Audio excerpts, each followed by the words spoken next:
Hello, good morning, dear learners.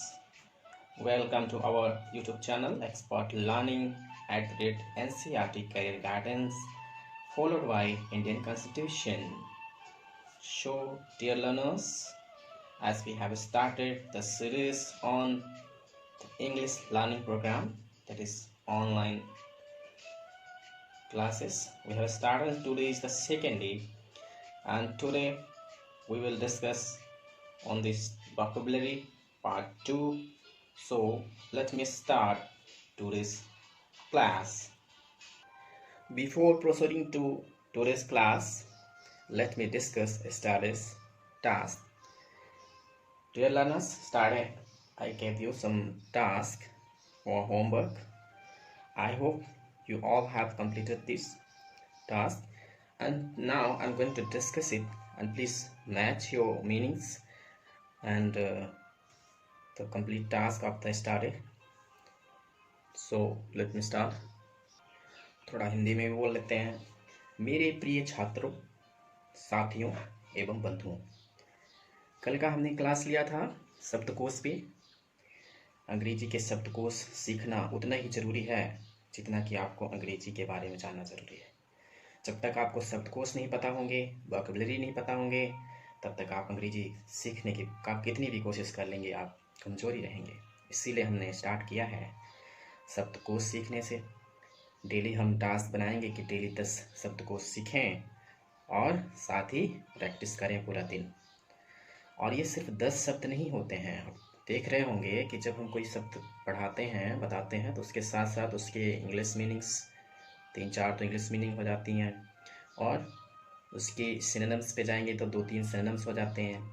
Antonyms जाएंगे, उसमें भी 2-3 हो जाते हैं। तो कुल मिला के एक शब्द पे 7-8 शब्द सीख जाते हैं आप। यानी इसी तरह अगर 10 के साथ सीखेंगे, आप 10 शब्द के साथ 7-8 सीखेंगे तो मल्टीप्लाई करिए तो 70 से 80 शब्द हो जाएंगे। इस तरह से आप एक अंग्रेजी का भंडार अपने दिमाग में भर रहे हैं। खेलते ही खेल में आप अंग्रेजी के शब्द सीख रहे हैं। अगर शब्द सीख गए तो फिर आपको अंग्रेजी सीखने से कोई नहीं रोक सकता। तो चलिए आज स्टार्ट करते हैं, हम शुरुआत करते हैं आज की क्लास का। कल हमने आपको एक टास्क दिया था, ये शब्द का बताया था, इसका प्रोनाउंसिएशन भी बताना आपको। ये कौन सा पार्ट्स ऑफ स्पीच का कौन सा वो है, टाइप्स है, वो बताना है, इसकी मीनिंग बतानी है, और इसका सिनोनिम्स क्या होगा, एंटोनिम्स क्या होंगे, और एग्जाम्पल भी देना है। सो डियर लर्नर्स, ये जैसा कि आप देख रहे हैं, शकर पढ़ते हैं इस शब्द को कर, ठीक है। और ये नाउन का भी काम करता है, वर्ब का भी काम करता है। तो जब नाउन का काम करता है तो इसका मतलब होता है परेशानी में सहायता। जैसे कि कोई परेशानी में है, जैसे अभी कोरोना में बहुत जगह लोग फंसे हुए हैं, तो उनकी सहायता अगर वो मिल रही है, अगर सहायता मिल रही है, तो ये नाउन के रूप में हो गया। वर्ब के रूप में कि टू सेव समवन, ठीक है, protect someone, rescue someone, safe guard, इस तरह से इसमें। और इसका इंग्लिश में मीनिंग क्या होगा भाई, टू असिस्टेंस और support in times of hardship. You can explain in better way in your own definition, your description. So इस तरह से ये मीनिंग हो गया इसका। अभी सिनोनिम्स पढ़ेंगे। सिनोनिम्स क्या है इसका, sustenance and aid. Sustenance, aid, sustenance, इनकी मीनिंग्स अगर आप सिनोनिम्स और एंटोनिम्स पढ़ते रहते हैं अच्छे से, तो आपके किसी भी एग्जाम में, बता रहा हूँ, किसी भी एग्जाम में, हर एग्जाम में सिनोनिम्स और एंटोनिम्स पे क्वेश्चन आते ही आते हैं। अगर अंग्रेजी का पेपर वहाँ पे सिलेबस है, इसलिए ये बहुत इंपॉर्टेंट है। आप खेल में बात करते करते आप इन चीज़ों को सीख सकते हैं हमारे साथ। और इसका एंटोनिम है ब्लॉकेज एंड हिंड्रेंस। मतलब कि यहाँ सहायता मिल रहा था, आपको कोई सपोर्ट मिल रहा था, लेकिन यहाँ क्या है, हिंड्रेंस। जैसे आपने देखा होगा कि दिल्ली में जब आंदोलन चल रहा था अभी कुछ दिनों पहले एनआरसी के खिलाफ, तो वहाँ पे रोड ही पूरा ब्लॉक कर रखे थे। मतलब कि सहायता न देने के बजाय सहायता रोकी जा रही थी, लोग जाने में परेशानी हो रही थी लोगों को। तो वो कंडीशन कह सकते हैं कि ब्लॉकेज का था। हिंड्रेंस, कोई आप काम करने जा रहे हैं, आपके काम में कोई बाधा डाल रहा है तो उसको हिंड्रेंस कहते हैं। मतलब सहायता हो रही थी, सहायता का जस्ट उल्टा। और सहायता, सस्टेनेंस, एड, ये भी इसी के पर्यायवाची समानार्थी शब्द हैं, इन्हें भी आप याद करें। ठीक है, सस्टेनेंस, एड, कुछ शब्द ऐसे भी हैं जिन्हें आपको याद ही करना होगा। इसमें कोई ट्रिक नहीं है, ट्रिक के पीछे भागेंगे तो फिर हो गया कल्याण आपका। तो इस ऐसे ही सीखते रहिए। तो इसका एग्जाम्पल है, people should succour the poor और डिप्राइव्ड पर्सन और succour to the people in problems. मतलब जो कोई व्यक्ति समस्या में है, कोई गरीब व्यक्ति है जिसको खाना नहीं मिल रहा है, उसकी आप मदद करें। कोई डिप्राइव्ड पर्सन है जो व्यथित है, प्रताड़ित है, उसकी आप मदद कर रहे हैं। या कोई समस्या में फंसा हुआ, कोई प्रॉब्लम में फंसा हुआ व्यक्ति है, उसकी आप मदद कर रहे हैं। तो आप सोच देख सकते हैं कि सकर का वर्ड है जस्ट लाइक हेल्प, कहते हैं ना, हेल्प करिए हमारी, हेल्प मिलना। तो आप इतना इजी हेल्प शब्द इस टाइप के याद करते रहेंगे तो आपको अंग्रेजी वहीं वहीं रहेगी। इस तरह से हेल्प को कन्वर्ट करिए शकर में, ठीक है, सस्टेनेंस में, एड में। बोलते हैं एड प्रोवाइड करेंगे, कोई प्रॉब्लम में है, कोई आपदा आ गई, कोई बाढ़ आ गया, कोई भूकंप आ गया, तो आप एड प्रोवाइड किया जाता है गवर्नमेंट के द्वारा या आपदा प्रबंधन टीम के द्वारा। तो इस तरह से कल का वर्ड हम टास्क कंप्लीट करते हैं। हम आशा करते हैं कि आप लोगों ने भी अच्छे से इसे कंप्लीट किया होगा। अब चलते हैं आज के शब्दों पे। आज हम 10 शब्द सीखेंगे जल्दी जल्दी, और हम चाहेंगे, आपसे रिक्वेस्ट करेंगे कि उन 10 शब्दों को आप अच्छे से नोट बनाते रहें डेली के हिसाब से, और लिखते रहें इसे, और याद करते रहें। साथ में आपस में बैठ के डिस्कशन करें, फ्रेंड्स के साथ या घर में भाई बहन हो, माता पिता हो, उनके साथ इनका डिस्कशन करें और इन्हें अपने दिलो दिमाग में बसाते रहें। So dear learners, today's second day of English learning program, and आज हम आपके लिए लाए हैं वोकेबलरी 2, ऐसे 1 2 3 4 5 एक्सेट्रा एक्सेट्रा कंटिन्यू हम आपके लिए क्लास लेके आते रहेंगे। आप सीखते रहिए अंग्रेजी हमारे साथ। वोकेबलरी 2 है। वोकेबलरी सीखने के बाद आप ऐसा फील करेंगे कि यस, हमें भी अंग्रेजी आने लगी है। तो आज चलते हैं आज के शब्दों पे। पहला शब्द है इंसिस्टेंस। इंसिस्टेंस फ्रेंड्स, कई बार आप देखे होंगे मूवीज में या किसी को बोलते हुए, if you insist me I will be going to do this. Means insist शब्द बहुत बार सुने होंगे आप। तो इस इंसिस्ट से बना है इंसिस्टेंस, जो कि नाउन है। इंसिस्ट वर्ब होता है, उसी को नाउन बना के यहाँ पे यूज किया गया है। हमने आज जो वर्ड लिया है वो नाउन है इंसिस्ट का, क्योंकि हर फॉर्म में आपको एक शब्द को जानना जरूरी होता है। तो इसका मतलब वो होता है किसी पे मतलब रिक्वेस्ट करना या जोर देना, जोर दे के रिक्वेस्ट करें कि भाई साहब ऐसा करेंगे क्या। तो इस तरह से आदमी कोई जोर देता है कि कोई कह रहा है कि आप पढ़ाई करो, मैं कह रहा हूँ कोई पढ़ाई करो पढ़ाई करो, तो आप कहें कि if you insist I am going to study, do the studies. तो इस तरह से आप इंसिस्टेंस का मतलब समझ सकते हैं। इंसिस्टेंस, ओके, इसका मतलब होता है थोड़ा दबाव डालना, जोर देना। कल हमने एक वर्ड बताया था म्यूटिलेशन। म्यूटिलेशन का भी मतलब था जोड़ देना, लेकिन आपको समझ में आया, म्यूटिलेशन मतलब अपने अंदर की भावनाओं को जोड़ देना, अपने आप को जोड़ देना, अपनी सोच को जोड़ देना, अपनी भावनाओं को जोड़ देना, और इसका मतलब है किसी दूसरे के प्रति जोड़ देना। तो शब्दों का थोड़ा सा बस फीलिंग के साथ उसके मीनिंग्स बदल जाते हैं, उसके शब्द बदल जाते हैं। तो ऐसे ही आज का वर्ड है इंसिस्टेंस, इसका मतलब जोड़ देना। इसका इंग्लिश में है द फैक्ट और quality of insisting that something is the case or should be done. The fact or quality of insisting that something is the case or should be done. कोई fact है या ऐसा गुण जिसे हम जोर दे करके किसी काम को कर सकते हैं या करना चाहिए। Something is the case or should be done. Okay, इस तरह से आप जो है इसका मीनिंग है। अभी इसका सिनोनिम देखेंगे हम, अर्जिंग या एम्फेसिस। एम्फेसिस करते हैं ना, कहते हैं ना एम्फेसिस मत करो, ठीक है, मतलब कि किसी चीज़ पे ज़्यादा ध्यान देना। अर्जिंग मतलब कि प्रेशर देना, अर्जिंग करना, बोलता है if you urge I am going to perform this things like this. Urging का मतलब भी वही है, जोर देना। एम्फेसिस मतलब वही है, दबाव, मतलब कि ज़्यादा ध्यान देना किसी चीज़, किसी व्यक्ति पे या किसी चीज़ पे। इसका उल्टा क्या है? सेटिस्फैक्शन। सेटिस्फैक्शन मतलब उसका उल्टा है, इसको आपको याद करना पड़ेगा कि एंटोनिम्स क्या है? Satisfaction and सैटिएशन। ये दो शब्द हैं जिन्हें आप अच्छे से याद कर लीजिए।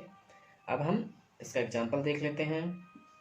अवर insistence for luxuries should not cause a misery to anyone।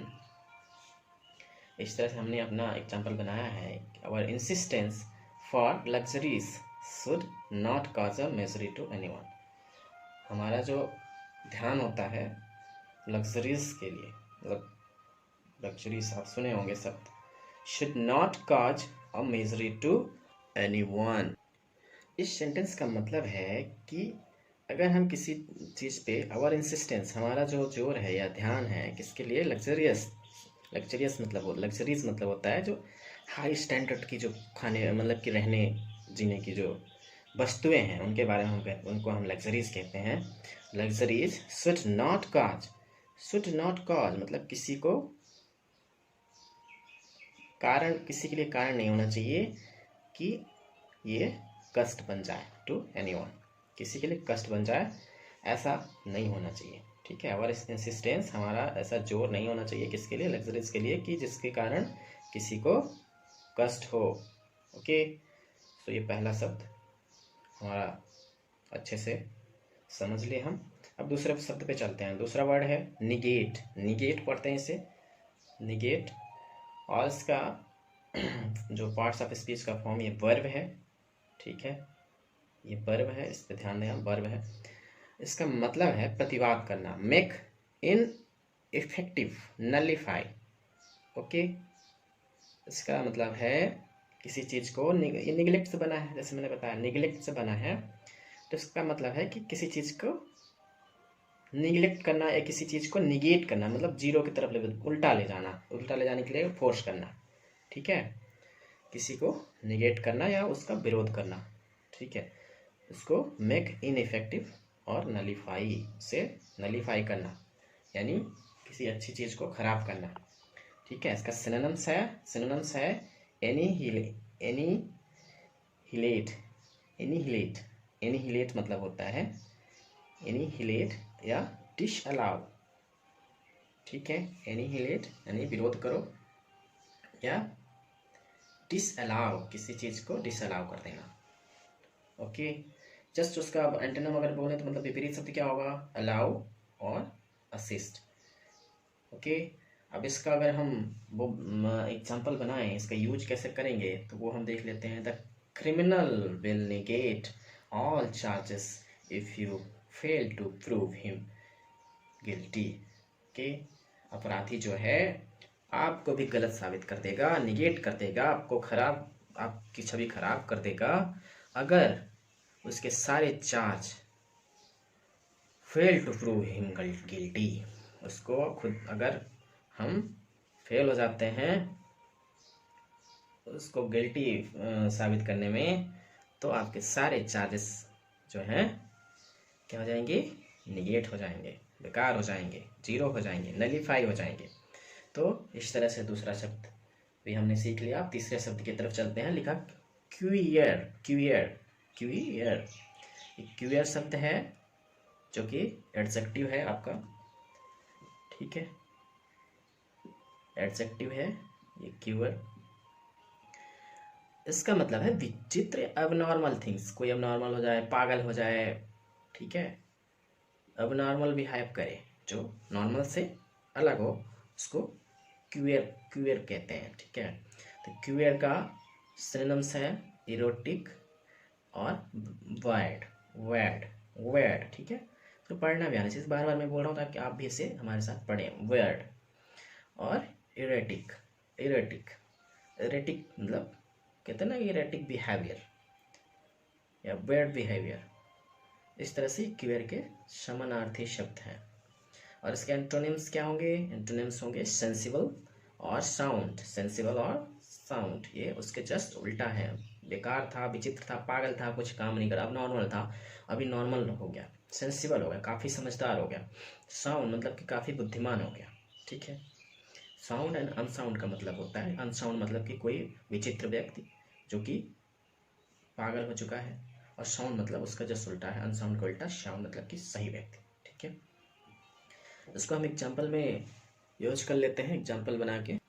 जैसे हम अगर जंगल में रहने वाले आदिवासियों की बात कर लें, देखे होंगे आपके कैसे नाचते गाने क्या क्या पहनते हैं, नाक कान शरीर पे, और कैसी उनकी बोली भाषा होती है। तो उसी का मैंने एक एग्जाम्पल बनाया है। दे क्यूएर, क्यूएर हमने नहीं लिखा है आदिवासी, क्योंकि बुरा लगेगा अगर कोई हमें से पढ़े तो, इसलिए मैंने लिखा दे आर क्यूएर, वे सभी बड़े विचित्र होते हैं। दे आर क्यूएर इन बिहेवियर, किस मतलब उनका जो बिहेवियर होता है, व्यवहार होता है, बड़ा विचित्र होता है। And extremely uncultured in their life style, और बिल्कुल भी मतलब कि अनकल्चर्ड होते हैं, मतलब कि कल्चर जो हमारा चल रहा होता है उससे बिल्कुल मिसमैच होता है, उनका मैच नहीं खाता। Uncultured in their life style, उनकी अपनी लाइफ स्टाइल में काफ़ी अनकल्चर्ड। ये सारे मैं एग्जाम्पल वगैरह बना रहा हूँ, आपको सिखाने के लिए बना रहा हूँ, नॉट रिलेटेड टू एनी किसी भी तरह की मान्यता या किसी कल्चर या किसी भी विचारधारा से बिल्कुल भी संबंध नहीं रखती है। जितने भी हम पढ़ा रहे हैं ये सब आपके सीखने के तरीके हैं बस। अगला वर्ड है अपना स्टिमुलेट। स्टिमुलेट, स्टिमुलेट वर्ड आ गया भाई साहब, सुने होंगे आप लोग, समझते भी होंगे। ये वर्ब है स्टिमुलेट, सब सही समझ में आ रहा है। स्टिमुलेट मतलब किसी को उत्तेजित करना, किसी को एक्साइट करना, मतलब एक्साइट होता है ना, excited, excited to work, excited to go, excited to achieve the goal. ठीक है। या कहते हैं ना आग लगा दो, मोटिवेशन कर, मोटिवेट करके इतना आग लगा दो कि अब जो चाहे वो कर जाए, तो वही वाला है स्टिमुलेट। स्टिमुलेट या प्रोवोक, प्रोवोक मतलब भी वही होता है कि आपको हम बढ़ावा देना। सिनोनिम्स क्या है? इलेट, इलेट या अराउज, सेम है वही, मतलब उनको इलेट करने, जगाना, जगावता, जगाना मतलब सेम। देखिए समानार्थी है तो सेम ही अर्थ में निकलेगा, बस थोड़ा थोड़ा यूज कहाँ करना है वो चीज़ें बाद में धीरे धीरे जब आप पढ़ते रहेंगे तो सीखते जाएंगे। इसका विरोध वाला शब्द क्या है भाई साहब? विपरीत वाला एंटोनिम्स, एंटोनिम्स है निगलेक्ट और डिसहार्टन। उत्तेजित कर रहा था, आगे बढ़ाने की कोशिश कह रहा था, लेकिन यहाँ पे क्या कर रहा है? निगलेक्ट, जीरो की तरफ। अभी मैं बताया था निगेट, निगलेक्ट से बना है, तो ये निगलेक्ट कर दो या फिर डिसहार्टन कर दो, यानी कि उसको बिल्कुल तेजी से टुस कर दो, मतलब उसको एकदम से उसकी भावनाएं गिरा दो, तो डिसहार्टन कहते हैं, दिल को चोट लगाना। ठीक है। अब हम इसका एग्जाम्पल देख लेते हैं। तो एग्जाम्पल हमने बनाया कि the teacher has to stimulate the students in order to create a hunger in them. मतलब कि टीचर को ऐसा स्टिमुलेट करना चाहिए छात्रों को कि उनके अंदर एक भूख जागृत हो जाए, किस कुछ काम करने की उनके अंदर आग जागृत हो जाए, इस तरह उन्हें स्टिमुलेट करना चाहिए। जैसे मैं आपको इतना मोटिवेट कर दूं, इतना मोटिवेट कर दूं कि आपके अंदर एक भूख पैदा हो जाए कि मैं जो है ये बन के दिखाऊंगा, मैं देश का एक उच्च पोस्ट पर पहुंच के दिखाऊंगा। इस तरह से अगर मैं आपके अंदर भावनाएं जागृत कर दिया तो ऐसे शब्द को हम स्टिमुलेट कहते हैं, कि स्टिमुलेट कर दूंगा मैं आपको एक ऐसा स्टिमुलेट करूंगा कि आप कोई सा भी एग्जाम निकालने में सक्षम हो। So dear learner, next word है बार्ब, BARB, बार्ब नाउन है, जिसका मतलब होता है कोई पॉइंट या कोई नुकीला चीज, कोई वस्तु।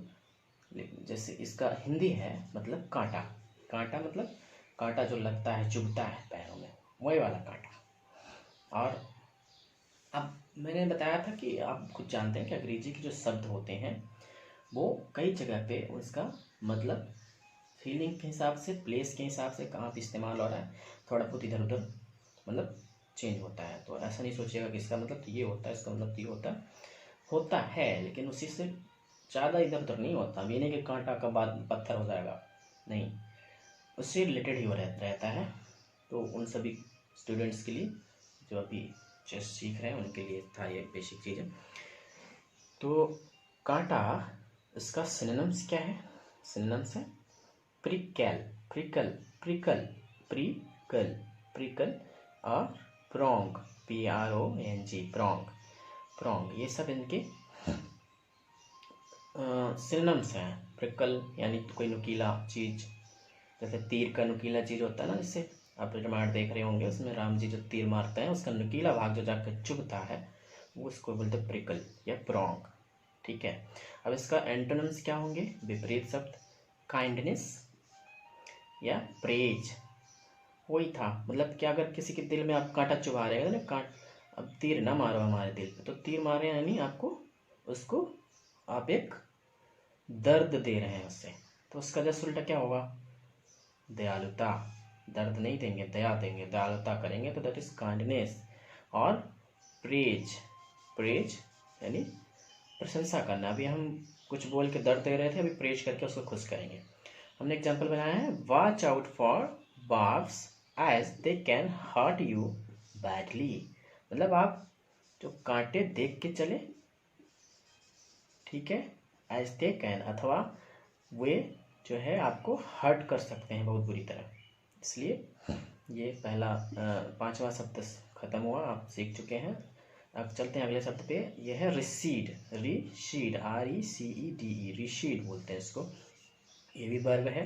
इसका मतलब है किसी कोई पीछे हटना, मतलब कि हमें आगे ना जाकर पीछे जाना, कोई पॉइंट से हट जाना, किसी बात से पीछे चले हट जाना, गो और move back.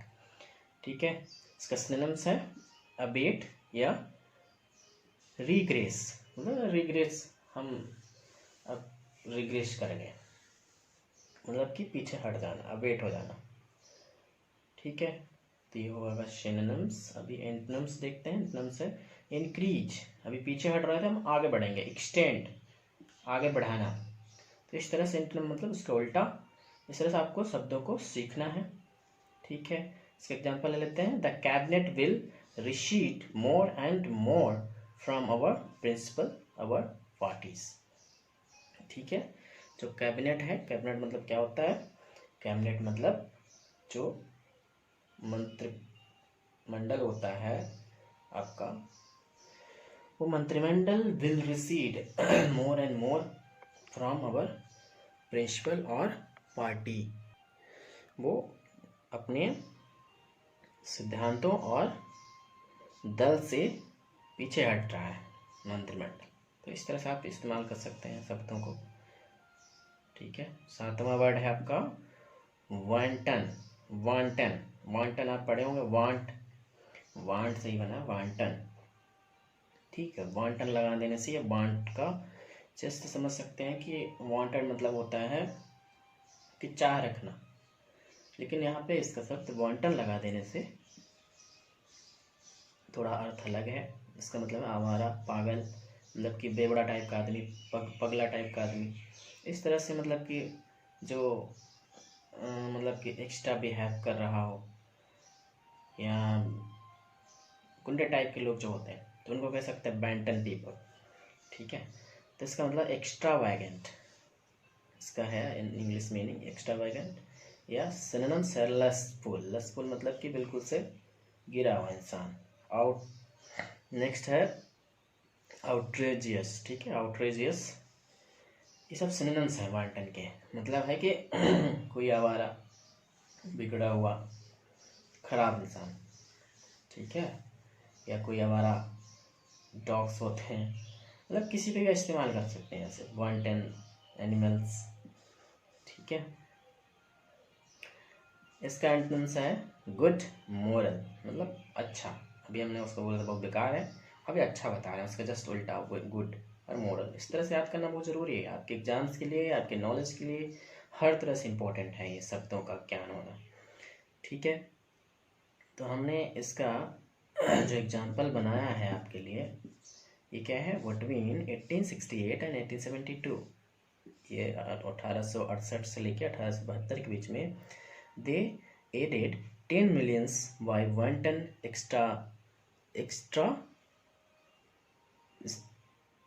extravagance to the state debt। Okay, ये हम एक दूसरा एग्जाम्पल ले लेते हैं इस पे। सो इसी वांटन पे आप दूसरा एग्जाम्पल देख सकते हैं कि 10 पीपल, मतलब आवारा लंपट टाइप के लोग होते हैं ना, लोग लंपट, प्रचंड कह सकते हैं, आवारा टाइप के लोग, started pelting stones on police, police पे पत्थर फेंकना शुरू कर दिया। पेल्टिंग मतलब होता है फेंकना, स्टोन्स। ठीक है, चलते हैं अगले शब्द की ओर। So next word is grapple. Grapple, grapple, GRAPPLE, grapple. It is verb, it is a verb. इसका मीनिंग है engage in a close fight और स्ट्रगल विदाउट वेपन्स, और लाइक रेसलिंग। रेसलिंग जो होता है, आप देखे होंगे, कुश्ती बोलते हैं, तो उसे ग्रैपलिंग बोलते हैं। Two people are grappling. इसका सिनोनिम होता है कन्फ्रंट या कोप। ठीक है, सिनोनिम्स याद होने चाहिए आपको। एंटोनिम्स है रिलीज और लेट गो। इसका जस्ट उल्टा है पकड़ना। ग्रैपल मतलब हाथापाई करना, कुश्ती करना, मुठभेड़ होना, पेंच लगाना, दांव पेंच लगाए, पकड़ना, जकड़ के रखना, तो उसके बाद ग्रैपल। ठीक है, ग्रैपल के सामान्य आप अर्थ ग्रैपल मतलब पकड़ना, मतलब एक क्लोज, मतलब जकड़ के पकड़ने को भी समझ सकते हैं। इसका सिनोनिम्स है कन्फ्रंट, कोप, एंड एंटोनिम्स है release and let go. Example क्या है? Reema and Seema grapple each other in a close fight. Close fight यानी दोनों के बीच में लड़ाई हो रही थी, एकदम एक दूसरे को जकड़ कर पकड़ रखा था। ठीक है, इस तरह से 8वां शब्द खत्म समाप्त हुआ, हम याद कर चुके। 9वां शब्द है आपका राइट। राइट, इसको राइट पढ़ते हैं, राइट, राइट। Okay, right.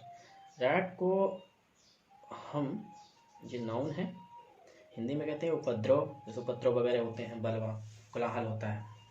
आप अभी देखे होंगे, दंगे भी कह सकते हैं, दंगे होते हैं ना, जैसे दिल्ली में दंगे हो रहे थे फरवरी में। तो violent disturbance of peace by a crowd, एक भीड़ के द्वारा शांति को भंग करना, शांति भंग करना, अब बलवा कहलाता है या राइट कहलाता है। ठीक है, तो राइट का सिनोनिम्स क्या है? Rampage, mob, tumult and upheaval. These are the synonyms, you should remember them, क्योंकि synonyms हर एग्जाम में पूछे जाते हैं, उसके same meaning, similar words. So these are the similar words to riot. तो रैम्पेज, मॉब मीन्स भी वही होता है, उपद्रव होता है, जो भीड़ इकट्ठा होती है उसको हम रायट बोलते हैं, या मॉब बोलते हैं, या रैम्पेज बोलेंगे, या टमल्ट बोलेंगे, या अपहेवल बोलेंगे। ठीक है, इसका जस्ट विपरीत शब्द क्या है? पीस, शांति। कोई उपद्रव नहीं हो रहा, कोई उपद्रव नहीं हो रहा, कोई कोलाहल नहीं है, कोई परवाह नहीं है, शांति है। उसका उल्टा जस्ट सेरेनिटी। ठीक है, शांति स्थापित है। एग्जाम्पल लेते हैं, rights broke out in the capital और दिल्ली। हम देखे थे कुछ दिन पहले कि दिल्ली में जो है राइट्स यानी कि उपद्रव जारी हो गया था, ब्रोक आउट हुआ था। ठीक है, इस तरह से हमारे आज के 9 शब्द कंप्लीट हुए हैं। अब 10वां शब्द हम जो है आपको बता रहे हैं, उसके बारे में आपको कल टास्क के रूप में देंगे हम उसको। अभी हम आपके सामने लेके आ रहे हैं, उसको आप ध्यान से। This is the 10th vocabulary of the day, so you have to remember it and find the meanings, find the types of parts of speech, find its meaning, find the synonyms, find the antonyms and give an example. You can give more than one meanings, more than one examples, as you wish, but you have to do the task. And please don't ignore it. If you're really willing to improve your English, please cope up with me and support this channel. And whatever task is given to you, try to solve it and try to do the task whatever is given, and you will be able to learn the best English. Okay, so इसी के साथ आज का हमारा vocabulary part ख़त्म होता है। हम फिर से एक बार रिक्वेस्ट करेंगे कि सभी ज़्यादा से ज़्यादा चैनल को सब्सक्राइब करें, करवाएं, जितने भी आपके क्लोज में हैं फ्रेंड्स उन सबसे सब्सक्राइब करवाएं और चैनल को सर्टिफाई करवाएं। ओके, सो इसी के साथ आज का वीडियो समाप्त करते हैं। Thank you for watching, bye bye.